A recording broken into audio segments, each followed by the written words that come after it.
How we doing, all right? Yeah. Having a good time? So I'm one of the ones that's come across from Norfolk.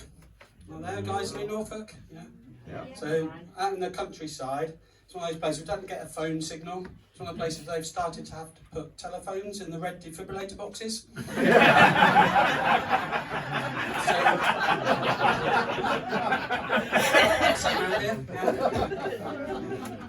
going to do trigger warnings for you. So I'm going to talk a little bit about my mental health. There'll be reference to an elephant, maybe reference to an elephant's penis. That's fine, you'll see it coming. And actually, yeah, I was going to ask, is it too early for the C word? No. Never too early. Okay. 23 days till Christmas. It's too early to be thinking about in Norfolk, definitely. Yeah, we don't have to spend so long buying Christmas presents. Wife, sister, cousin, tick. Yeah. I actually got one of my wife's presents. I think one of my wife's presents. One present for my one wife. Not my sister. I think Dr. Helen was talking about things that appear on your screens and stuff. I got an advert. I'm not sure why I got this advert. It was for Women's Enhanced Pleasure Serum. I'm a modern man. I'll give it a go. Sent off for it. It came through the other day. I thought I'd just test it out. Read in a little bottle. A little sip. Drink it. See what happens. Nothing happened for 5 minutes. And I got an overwhelming urge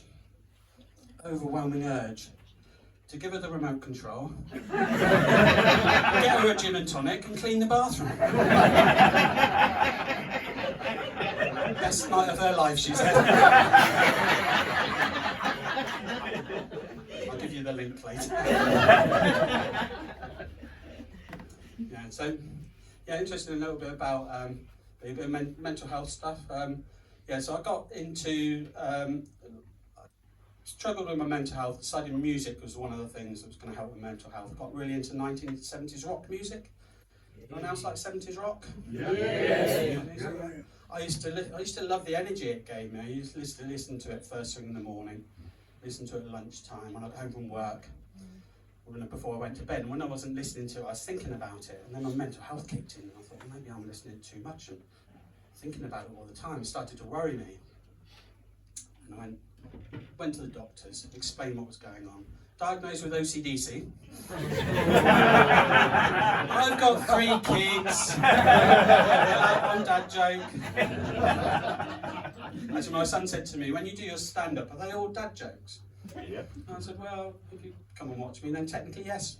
Even the ones about your mum. So I do worry about things and lead me to say the wrong things. I get muddled up. The other day, I can't believe I did this, I introduced my son's girlfriend as my boyfriend's daughter. Can you imagine? I don't know who was more embarrassed. Luckily, we're all from Norfolk, same person.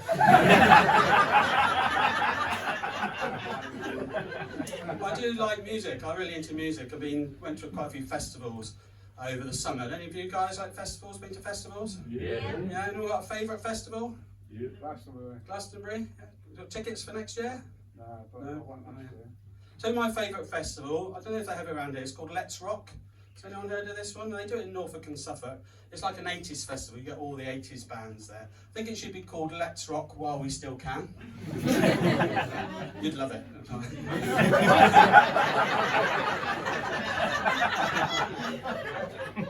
Tell you what I like best about it. I do like 80s music.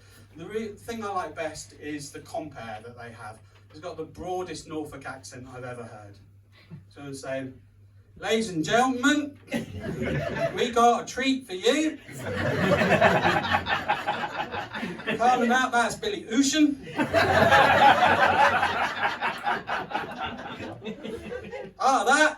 That's a human league, isn't it?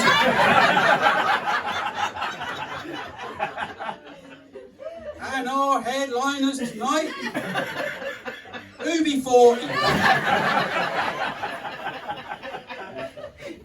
I tell you what I don't like about going to a festival, or when you go to a gig, you spend a lot of money to get your tickets, and you've got like your favourite band there. Maybe it's like a support act. Get through them, but you're really waiting to see your favourite band. And they're playing there, and finally get to your favourite song near the end. And they're about to sing the favourite line from the favourite song. And what do? They don't even bloody sing it.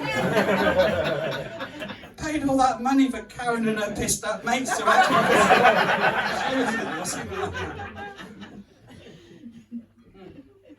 Don't do that with comedians. Like, join in if you know this one.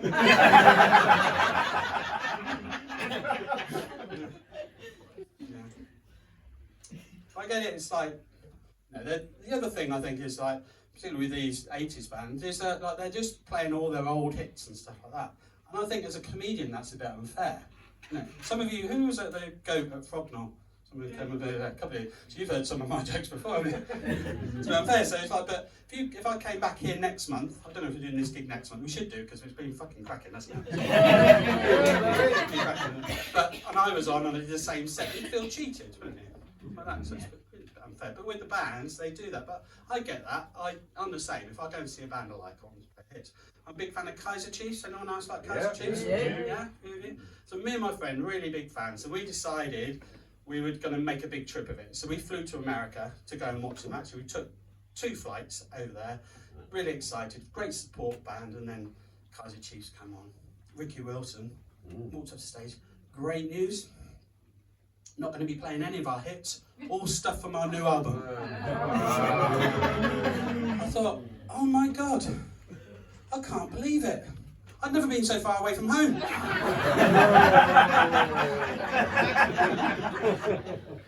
I wasn't the only one. I wasn't the only one getting angry. No. I thought, if someone doesn't play, if he doesn't play one of his hits soon, do you know what? I predict a riot. What you can do? And 1 or 2 of you. That was your chance. That was your chance to do it. But yeah, so I do that. I was at a festival in Suffolk, and there was a few bands playing. Natalie Imbruglia was there. It was fantastic. The woman in front of me, oh look, there's Natalie Imbruglia. Hope she plays Torn, and that other one she does. It's a bit rude, isn't it? And I get someone come up and say, oh look, there's Mark. Hope he does his joke about the elephant's penis. Actually, I might not do that joke. Luke's seen me gig a few times, and he said, you're always telling that joke. In fact, what he said was, Mark, you're really milking that elephant's penis. Maybe why I'm banned from Colchester Zoo.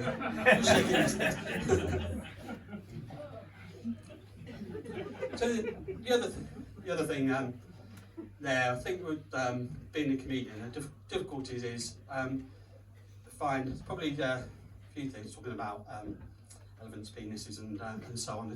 You tendency to overshare. Comedians, those who can comedians perhaps overshare a little bit. It makes you wonder where you are on the pervert prude scale. Anyone heard of the pervert prude? No? Probably not surprising. It is something I've made up. Doesn't mean it's not true though. I was thinking about the best way to describe it. It's a bit like the illiterate pedant scale. Heard of that one? I'm sure you heard of that one. So basically, however you use the English language, that's normal. Even if you're from Wisbech, that's normal. Peterborough. But however you use, that's normal. But if someone criticises how you use English, then they're just a pedant, aren't they? But if someone can't use English properly, then they're illiterate. So for me, for example, anyone know what the Oxford comma is? Anyone can use that correctly? Me neither. You know it, do you? Yeah, would you use it? I don't know. So for me, Oxford comma, I couldn't care fewer. Couldn't care less. Is that right? I don't know, I don't shop at Waitrose. But for me, if people can't use there, or there correctly, oh God, I hate that. That literally makes my blood boil. literally makes my blood. Have I caught anyone with that one? No. Figuratively. So it's like that with the pervert prude scale. Whatever you do sexually is normal. And you know, if someone criticises, you know, someone doesn't like what you're doing, then they're a prude. Or if someone's doing something that you would never do, then they're a pervert. I'm not going to do examples on this one. Yeah, that's all right. Basically, you just need to look around the room and just see what everyone else. If everyone else is a prude, then you're the alpha pervert. Yeah. It was Paul, isn't it? I'd shake you by the hand, but don't think I really want to. To be honest, though, actually, it's a lot more complicated than that, isn't it? It's like there's so many different dimensions to sexuality and all these things, and so you know, I think, well, basically, whatever you do in the privacy of your own bedroom, that's fine. Privacy of your own bedroom or the garden, that's fine. Privacy of your own bedroom, garden, as the car park. That's fine, isn't it? As long as no one's getting hurt. Now we're talking. Right, isn't it? No one's not getting hurt, or they're not trying to shout out the safe word. Not trying to shout out the safe word, but they can't because you tied the bloody ball gag too tight again, haven't you? I've overshared. Should just say, I do gig around a lot of places, and I pride myself on my comedy being true and accurate and stuff. So yeah, so I had to browse online where the local dogging areas were. So if you recognise as the car park there, a few nods. At least that's what I'm going to tell my wife if she ever finds my search history. And you're all witnesses. Basically, this is just an alibi. My whole career. Yeah. I'm going to leave you with one thing. Back to my mental health. I want to leave you. I ended up being lucky. I had lots of therapy and support and stuff, and I'll leave you with probably the best advice I got. One of the things I found was I had just to get really detailed, vivid dreams. I had this recurring dream that was really bothering me, and I didn't know what to do about it. And I thought, well, no, I'll speak to my therapist. And she was saying to me, well, Mark, what you need to realise is sometimes these things are worse in anticipation than they are in reality. And maybe if you face off to your fears from your dream, you might find it's not as scary as you thought, or you've got more strength and more ability to cope. And then you might find that the dream goes away. And I thought, that's fantastic. That's really good advice. And I'll always remember when she told me that, because it was 2 days before I got sacked for going into work with no trousers on. 2 dad jokes, and that's me done. Thank you very much.